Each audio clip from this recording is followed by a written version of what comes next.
timbulnya overdosis. Nah, itulah yang menyebabkan kematian.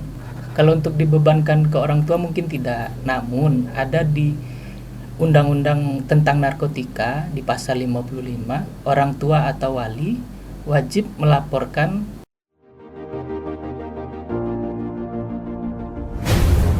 Tetap bersama kami, Tuba Baku Streaming Radio, The Goodness of Tuba Baku. Assalamualaikum warahmatullahi wabarakatuh. Selamat pagi Tuba Baku, salam sejahtera bagi kita semua. Tabi pun. Bagaimana kabarnya Tuba Baku pada pagi hari ini? Semoga selalu dalam keadaan sehat dan selalu bahagia tentunya. Kembali lagi bersama saya, Selin Dini Amrina dalam Dialektika, Dialog Interaktif Tuba Baku. Nah, pada Dialektika kita kali ini akan membahas tema, yaitu penyalahgunaan narkotika pada remaja. Dimana kita ketahui bersama, narkotika masih menjadi musuh atau momok yang mengerikan di sekitar kita. Bahkan, korban dari penyalahgunaan narkotika bukan hanya orang dewasa saja, tetapi juga pada anak remaja. Sangat disayangkan sekali bukan, jika generasi penerus bangsa kita terjerumus pada penyalahgunaan narkotika.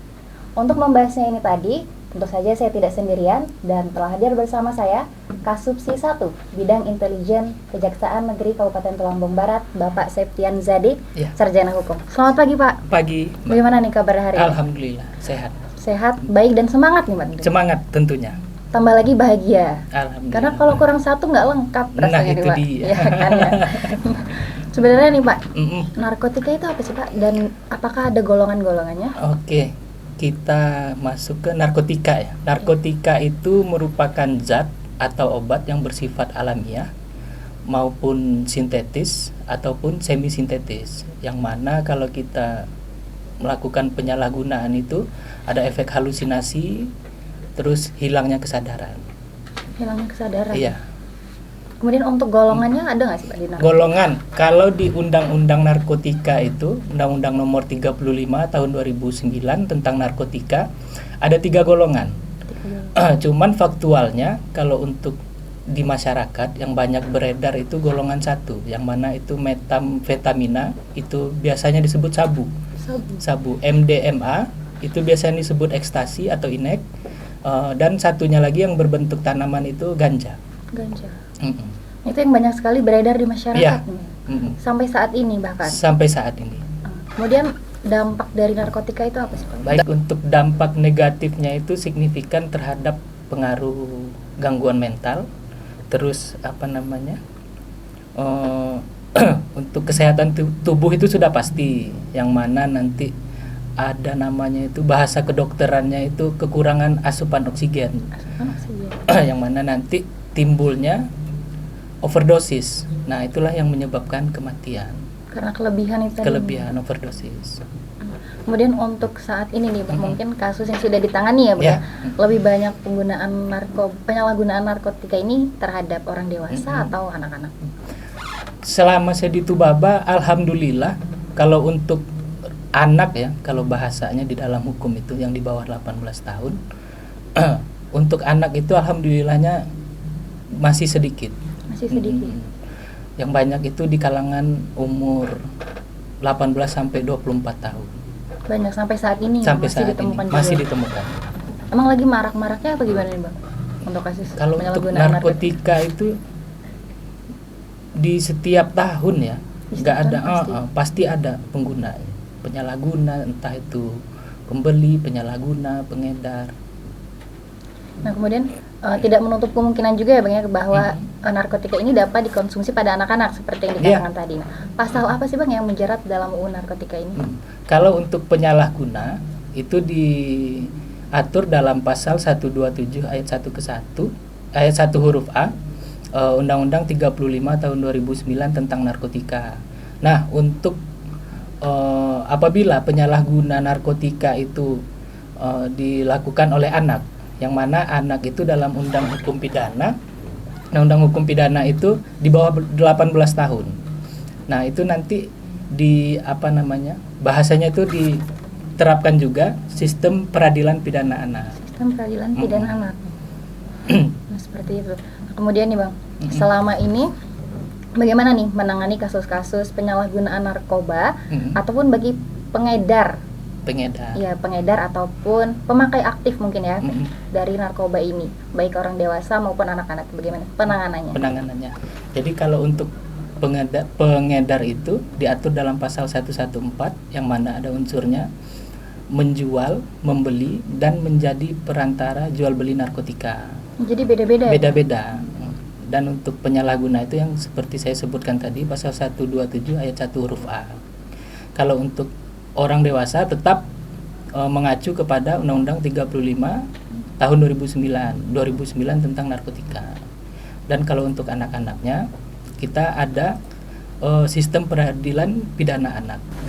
Nah, kemudian nih Pak, apa sih yang menjadi kewenangan kejaksaan dalam menangani kasus penyalahgunaan narkotika pada anak remaja? Oke. Jadi ketika ada anak remaja yang tersangkut dalam tindak pidana narkotika, salah satunya penyalahgunaan narkotika, itu kita di kejaksaan awalnya kita terima SPDP dari pihak penyidik. Lalu berkas kita terima dan kita teliti, dan apabila nanti berkas itu sudah memang melengkapi syarat formil dan materialnya terkait tentang penyalahgunaan narkotika ini, kita di kejaksaan bisa melakukan RJ, restoratif justice, yang mana nantinya RJ itu yang bertujuan untuk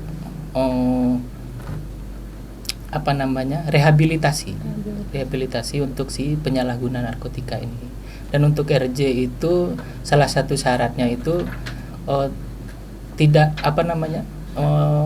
bukan pengulangan perbuatan pengulangan gitu. Nih misal ya Pak ya, ada anak di bawah umur atau remaja ini terkena kasus penyalahgunaan narkotika, apakah sanksi dan hukumannya ini dibebankan kepada orang tuanya atau gimana?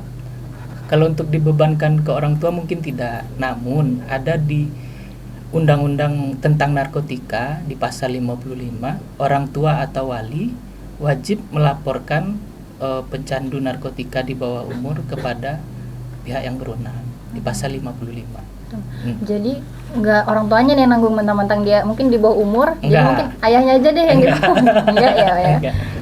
Mungkin ada nggak program dari pihak kejaksaan nih Pak untuk mencegah terjadinya penyalahgunaan narkotika ini? Ada program di kejaksaan itu berupa, kalau untuk kita tujuannya ke sekolah itu ada jaksa masuk sekolah, dan salah satunya jaksa menyapa, dan untuk kalangan masyarakat itu penyuluhan hukum dan penerangan hukum.